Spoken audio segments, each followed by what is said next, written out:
দিন দুই বেলার খাওয়া দাওয়া।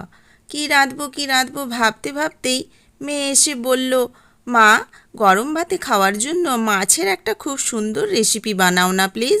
Hello everyone, Deepa's thought spicy আর্টে সবাইকে স্বাগত জানিয়ে আমি দীপা আজকের রেসিপি শুরু করতে চলেছি। মাছের রেসিপিটির জন্য অবশ্যই মাছ প্রয়োজন। তো ছোট আকারের এই রুই মাছটা আমি আজকে নিয়ে এসেছি। তো এটা কেটে ধুয়ে সুন্দরভাবে পরিষ্কার করে নিয়েছি। তারপরে দিয়ে দিয়েছি সামান্য একটু লবণ, খুব ভালোভাবে মাখিয়ে 15 মিনিট রেখে দিলাম। তারপরে এই যে সুন্দরভাবে পরিষ্কার করে রাখা কড়াটি গ্যাসের ওপর বসিয়ে দিয়েছি। তারপরেই ওর মধ্যে দিয়ে দিয়েছি বেশ খানিকটা সর্ষের তেল। গরম একটু হয়েছে, তো আমি সাঁড়াশে দিয়ে কড়ার গায়ে ভালোভাবে তেলটা বুলিয়ে নিলাম। এরপর ধীরে ধীরে বেশ খানিকটা হলুদ যোগ করে নেব। বন্ধুগণ, সাথে থাকার অনুরোধ রইল, শুরু থেকে শেষ পর্যন্ত দেখবেন প্লিজ। গলার ভয় শুনে বুঝতেই পেরেছেন খুবই খারাপ অবস্থা, তো ক্ষমা চেয়ে নিচ্ছি। নিজ গুণে মাফ করে সম্পূর্ণটা ভিডিও দেখবেন প্লিজ। ইতিমধ্যে কড়াটা ভালোভাবে গরম হয়ে গিয়েছে, খুন্তি দিয়ে ভালোভাবে বুলিয়েও নিয়েছি, আর হলুদটাও গরম হয়ে গিয়েছে। একে একে এখন সমস্ত মাছগুলো ধীরে ধীরে আমি তেলের মধ্যে ছেড়ে দিলাম, আর ভালোভাবে একটু লাল করে যতক্ষণ না ভাজা হয় সময় দেব। তো এইভাবে আরেকবার আমি বুলিয়ে নিচ্ছি, যাতে তেলটা সমস্ত মাছের মধ্যে লেগে যেতে পারে। কিছুটা ভাজা হয়ে যাওয়ার পর একটু সরিয়ে মাঝখানে আরেকটু জায়গা করে নিলাম, কেননা লেজটা আর এই মাথাটা যে রয়েছে মাছের, ওই দুটো দিয়ে দিলাম একটু ভাজা হয়ে যাওয়ার জন্য। একসাথেই সম্পূর্ণটা ভেজে নেব। এই যে দেখুন, একটা পাশ যখন একটু লাল হয়েছে আমি উল্টিয়ে নিলাম পুরোটা। ধীরে ধীরে যতগুলো মাছ আছে সমস্তটাই এইভাবে খুন্তি দিয়ে উল্টে পাল্টে নেব, আর দুটো পাশই খুব সুন্দরভাবে লাল করে ভাজা করে নেব।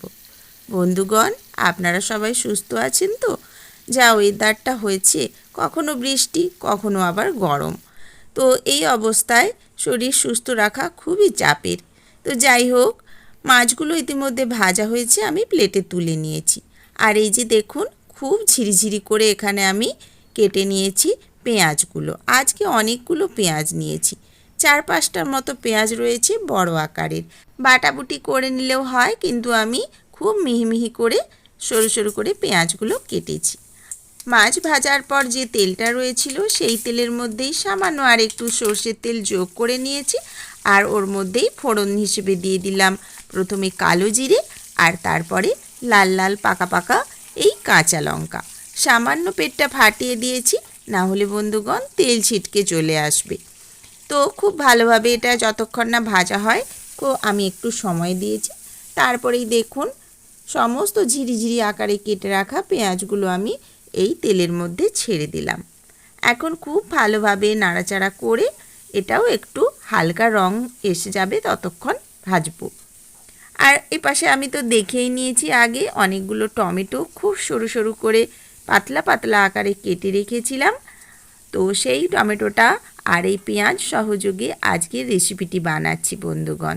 পুরোটা দেখলেই আপনারা বুঝতে পারবেন কতটা লোভনীয় হয়েছে। তো খুব ভালোভাবে নেড়ে চেড়ে নিলাম, আঁচটা মাঝারি করে নিয়েছি। পেঁয়াজটা এভাবে ছড়িয়ে ছড়িয়ে দিলাম যাতে চটপট করে একটু ভাজা হতে পারে। দেখুন, এখানে অনেকগুলো মশলা রেডি করে রেখেছি। লবণ নিয়েছি স্বাদ অনুসারে, ঝাল লাল লঙ্কার গুঁড়ো, কাশ্মীরি লাল লঙ্কার গুঁড়ো, আর হলুদ গুঁড়ো, আর ওপাশে রয়েছে সামান্য একটু চিনি। এই সমস্ত মশলা সহযোগে আজকের রেসিপি হবে। আর চিনির পরিমাণটা আপনারা ইচ্ছে মতো কমিয়ে বাড়িয়ে নিতে পারেন। তো এখন এই রেসিপির জন্য আজকে আর অন্য বেশি কিচ্ছু মশলার ব্যবহার করব না। ঘরোয়াভাবে খুব সুন্দরভাবে সাদামাটাভাবে আজকের এই মাছের রেসিপি বানাচ্ছি। তো আপনারা সাথে থাকুন, সম্পূর্ণ দেখবেন। ভালো লাগলে অবশ্যই লাইক দেবেন বন্ধুগণ।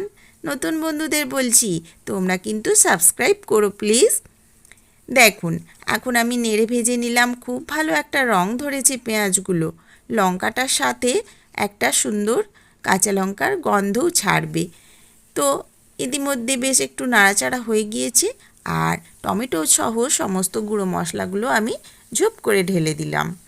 এবার খুন্তি দিয়ে আবার নাড়াচাড়া করে নেব, আর ধীরে ধীরে আপনাদেরকে একটু দেখিয়ে নিচ্ছি কিভাবে নাড়লে খুব সুন্দরভাবে একটু এপাশ ওপাশ করে ভাজা হতে পারে। তো এইটা সম্পূর্ণ যারা নতুন শিখছেন তাদের উদ্দেশ্যে বললাম। তো কিছু সময় নাড়া ভাজা করে নেবার পর টমেটোটা যাতে গলে যেতে পারে, আর পেঁয়াজটা তো বাটা নেই, তাই পেঁয়াজটাও যাতে নরম হয়ে যায়, সুন্দরভাবে একটু গলা গলা ভাব আসতে পারে, সেই জন্য ওই মশলার বাটি ধোয়া একটু জল যোগ করে নিলাম। তারপরে খুন্তি দিয়ে আবার একটু নাড়াচাড়া। এবার আঁচটা সামান্য বাড়িয়ে দেব। বাড়িয়ে দিলে কি হবে, ঝটপট করে ফুট ধরে যাবে আর খুব সুন্দরভাবে গলে যাবে। তো সমান করে দিলাম খুন্তি দিয়ে নাড়িয়ে চাড়িয়ে। এই দেখুন আঁচটা এত জোর বাড়িয়েছি, টকবগিয়ে ফুটেছে। আর এই যে এইরকম অবস্থা এসে গেলেই আমি একটু ঢাকা চাপা দিয়ে দেব, যাতে চটপট গলে যেতে পারে।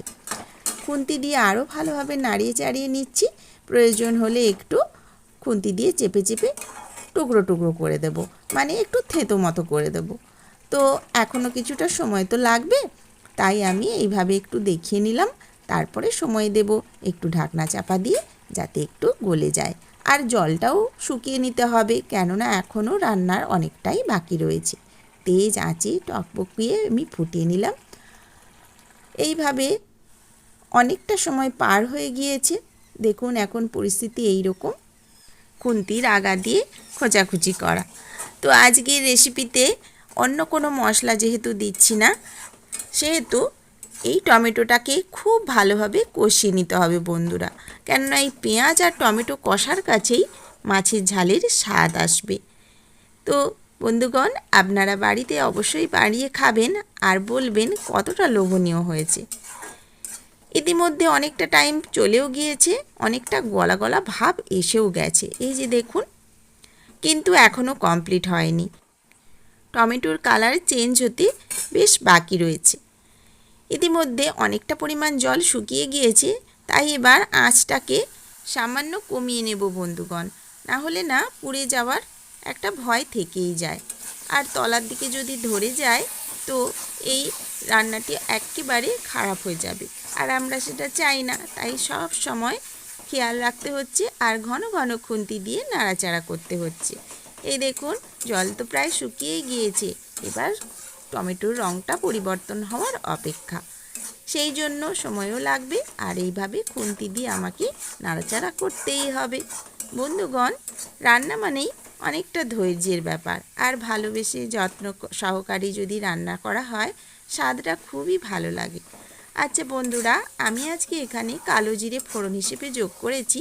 আপনারা যদি কেউ পছন্দ না করেন, প্রথমের ওই কালো জিরে ফোড়নটা বাদ করতে পারেন, আর তার পরিবর্তে এর সাথে একটু আদা যোগ করে নিতে পারেন। আমি আদা দিয়ে বানিয়েছি, সেটাও খেতে অসম্ভব সুন্দর লাগে। তবে আজকে ওই যে বললাম, আদাবিহীন রসুনবিহীন এই মাছের তরকারিটি কেবলমাত্র পেঁয়াজ আর টমেটো সহযোগে বানাচ্ছি। তো সামান্য একটু লঙ্কা ফোড়ন আর কালো জিরে ফোড়নের ব্যবহার করেছি আমি, আপনারা ওটাও বাদ করলে করতে পারেন। তো ইতিমধ্যে কথা বলতে বলতে অনেকটাই হয়ে গিয়েছে, সম্পূর্ণটা মাখো মাখো হয়ে গিয়েছে, প্রায় গলে গিয়েছে। খুন্তির আঘাতে ধোলাই মালাই হয়ে বেশ মন্ড হয়ে গিয়েছে এই বাটনাটি। এখন এই রকম পরিস্থিতি, দেখেছেন টমেটোর রং পরিবর্তন হয়েছে। এখন আমি বেশ খানিকটা গরম জল যোগ করে নিলাম, আর আঁচটা খুব ভালোভাবে বাড়িয়ে দেব, খড়ঘড়িয়ে যাতে ফুটতে পারে। দেখুন খুন্তি দিয়ে খুব ভালোভাবে নেড়েচেড়ে সমস্ত জলের সাথে মশলাটা আমি গুলিয়ে নিলাম, যাতে ঝটপট করে মিশে যায় আর চটপট করে বাটনাসহ ঝোলটা ফুটে যেতে পারে। তাহলে তো আমি মাছটা যোগ করতে পারবো। এই যে দেখুন, আরও ভালোভাবে আমি খুন্তি দিয়ে নাড়িয়ে মাখিয়ে নিচ্ছি। বন্ধুগণ, রেসিপিটি অতীব সহজ বটে, কিন্তু খুবই সময় নেয়, ধৈর্যের দরকার। তো আশা করি আপনারা সম্পূর্ণটা ভিডিও দেখবেন, আর দেখলে অবশ্যই বুঝতে পারবেন শেষ পর্যন্ত কতটা লোভনীয় হলো। আচ্ছা, এখন চলে এলাম রান্নাতে। এই যে সমস্ত ভাজা মাছের টুকরোগুলো এবার আমি যোগ করে নিচ্ছি। আঁচটা এখন একটু কমিয়েও দিয়েছি, যাতে মাছগুলোর মধ্যে একটু ঝোলসহ তেল ঝাল মশলা প্রবেশ করতে পারে।